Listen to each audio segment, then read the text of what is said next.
Yeah, dear student, welcome back to the business study class. Today I am starting chapter 3 and the name of the chapter is private, public and global enterprises. Clear? So in your daily life you must have come across several type of business organization. These are the shops owned by sole proprietorship or big marketing firms, supermarket, partnership. Some are doing business from 2 or 3 generations, they are called joint into families.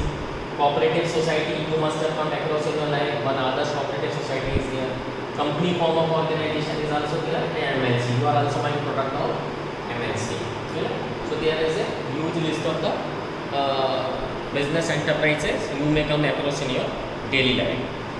Similarly, there are other offices also, places of the business which may be owned by the government, like railways, post office in your locality. Though our dependence on their postal services, the post office in your locality is owned by the Post and Telegraph Department, Government of India. Though our dependence on the Post and Telegraph Department is very less because of the plenty of courier service available in our country operating. Then there are business enterprises which operate in more than one country known as global enterprises.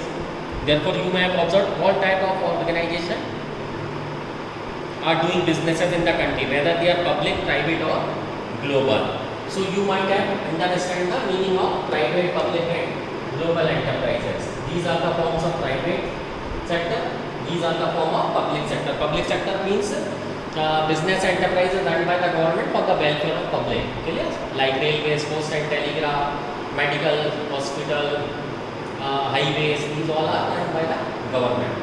Global enterprise means multinational corporations. You are enjoying the cold drink, pizzas, these all are the product of global enterprises. Global means they are present in almost every country of the world. Now business in Indian economy is divided into two parts, public sector and private sector. So what private sector consists of? Business enterprises owned by the private person. Clear? As we have learned in the previous chapter, and I have again written over here, these form of business organization are sole proprietorship, partnership, joint into family, cooperative society, company and MNCs. Okay. The public sector consists of the various department and organization owned and controlled by government. These are either partly or wholly owned by the central government or state government, or partly by state government or partly by central government, as the case may be. There also be a part of the ministry or come into existence by a special act of parliament, statutory corporation. When an act is passed with regard to that, they are called statutory corporation. Okay? So what are statutory corporation? Like LIC. LIC is governed by LIC of India Act 1857. Similarly, next is government companies. So government companies are those companies which are registered under the Companies Act, but government share is 51%. 51% is government share and 49% is private person.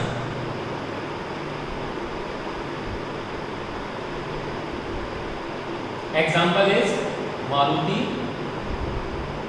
Suzuki. Now Maruti is the Indian name and Suzuki is the Japanese car manufacturer. Japanese car manufacturer. So this is the type of government company.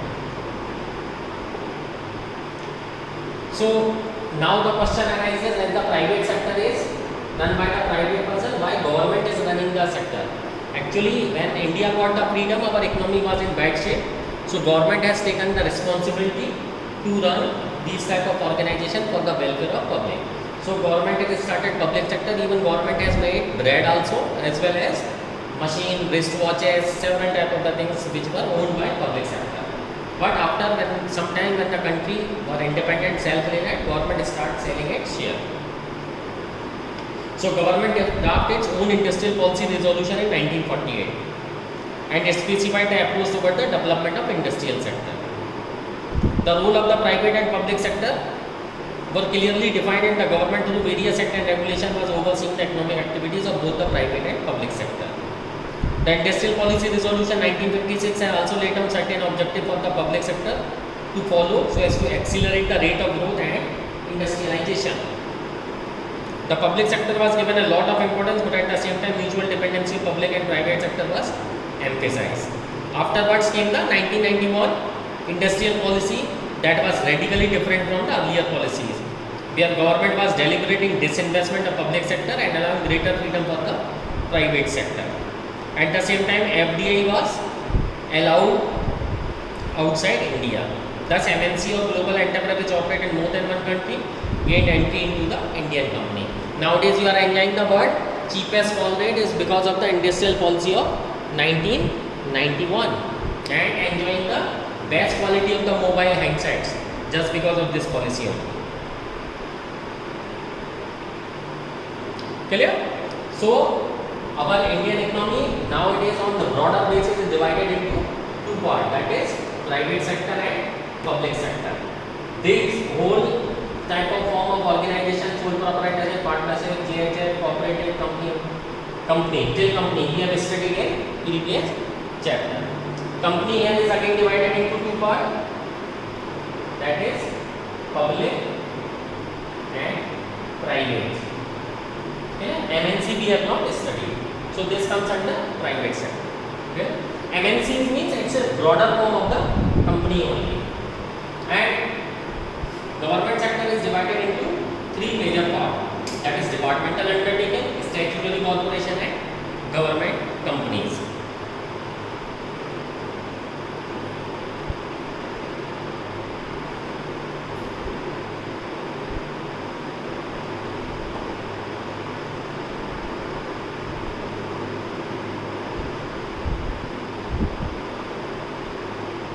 So a public enterprise may take any particular form of the organization depending upon the nature of its operation and their relationship with the government. The suitability of the particular form of organization would depend upon its requirement. At the same time, in accordance with the general principle, any organization in the public sector should ensure organizational performance, productivity and quality standard. The forms of organization which a public enterprise may take are as follows. That is departmental undertaking, statutory corporation and government companies. Now first we study departmental undertaking. So this is the oldest and more traditional form of organizing public enterprise.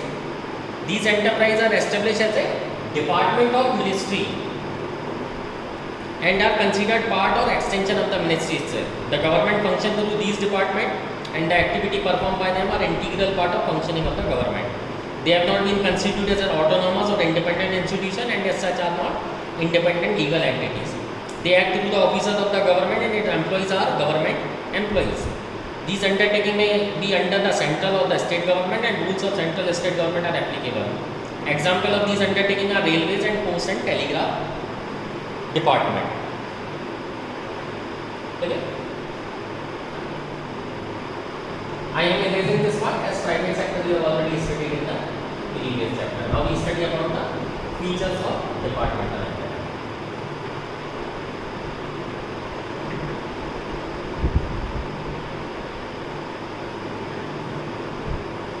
So in a broader sense, what is departmental undertaking means? It is controlled by one ministry. Means one minister is there. For example, you will see railways and post and telegraph. Clear? Who is the railway minister nowadays? Mr. Piyush Goyal. He is a top class CA. He holds near about almost AIR2 when he cleared the CA. So Mr. Piyush Goyal is the Union Minister for Railways. Clear? So best example is the Railways and Post and Telegraph Act. Clear? Now the features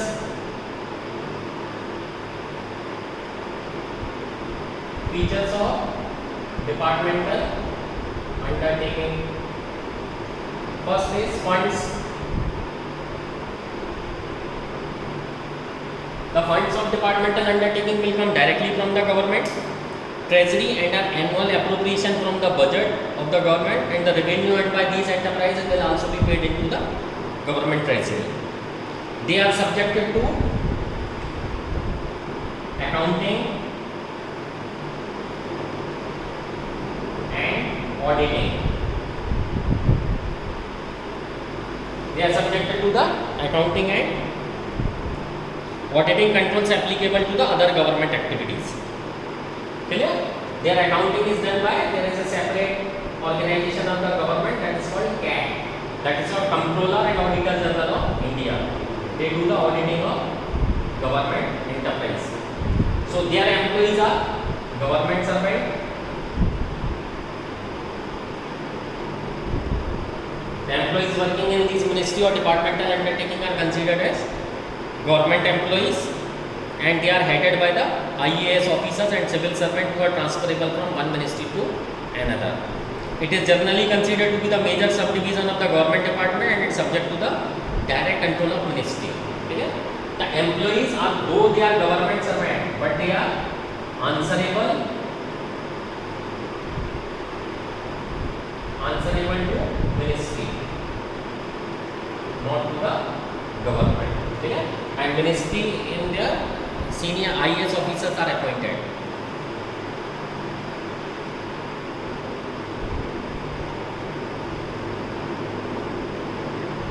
Clear? These are the features.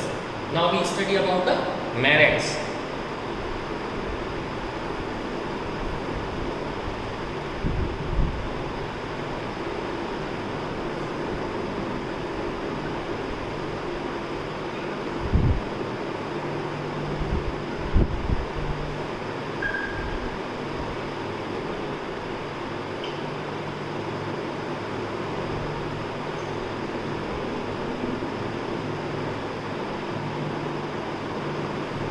Merits of departmental undertaking.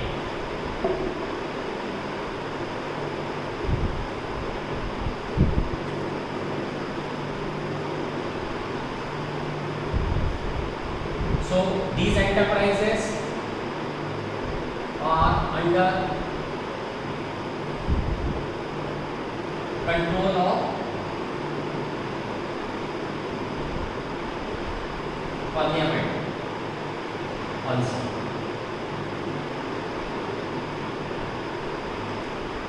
Clear?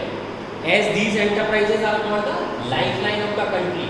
So besides having the control of the ministry, they are also having the control of Parliament. Because their revenue will go to the government treasury. Similarly, their budget is also appointed in their government budget. So even Parliament is also having a control over it. Clear? Even if the government has to increase the railway fare, first they have to announce this thing in the Parliament. Okay? They are having public accountability.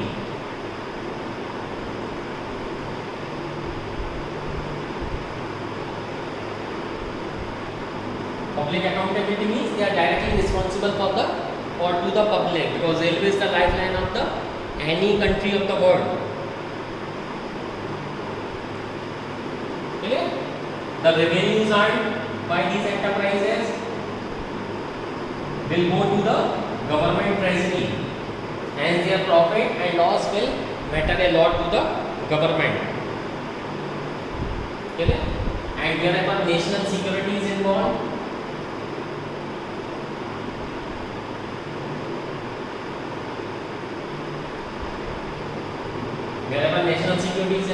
these type of organization will show a very greater degree of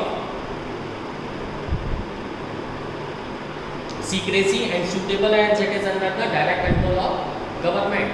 Clear? So nowadays you will see that our tension is going on with the China. Now the Indian Railways is carrying on the whole military of equipments to the bordering areas. Clear?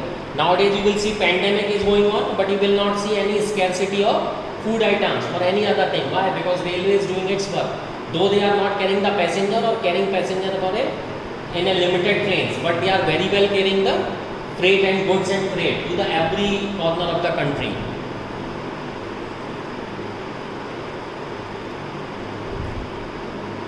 Now see the limitations.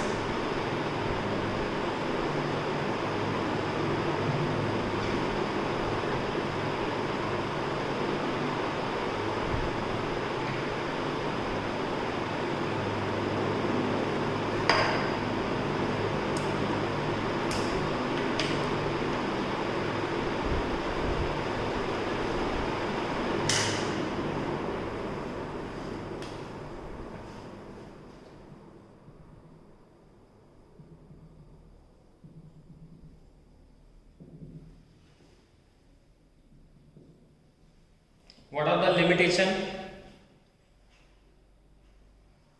As government is having full control over it, these type of organization will lack the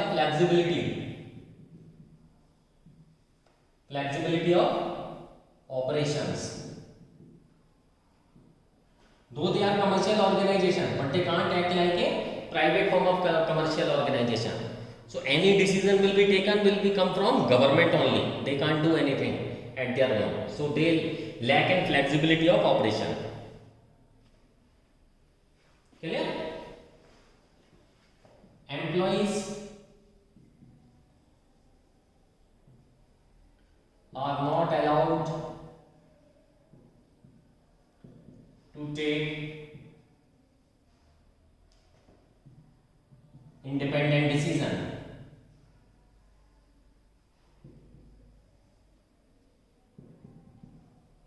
Because clear hierarchy is maintained in the organization. So a government employee or a employee of these type of organization will not take any decision at their own. They have to always wait for the order to come from the top level.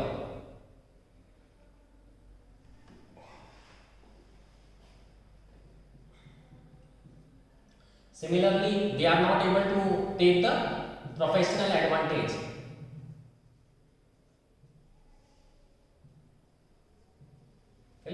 Now what does professional advantage means? If any area train is not running over there, so this decision will not be taken by any local officer. This decision will be taken by ministry only. So the huge process is involved in order to start any train, or if any train is giving a loss, so it is very difficult to stop it because it's a democratic country. So you can't stop anything at your own. Because several officers are involved, the whole image of the members of parliament is involved, so it's a very complex process to change anything. There is a rat tapeism. Now what does rat tapeism means? Lal Fita. Files are moving from different ministry, from different department for the approval, and it will take several years to get a decision. Similarly, there is a lot of political interference.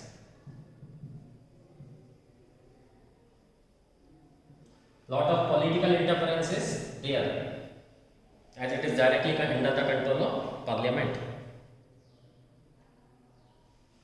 And because of all these reasons, these type of organization are insensitive to consumer needs.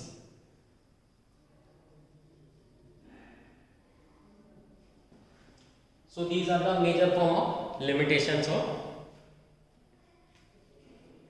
departmental undertaking. In the next class, we study about the statutory corporation. Thank you. Happy learning. I will provide you PDF also. You can look that also.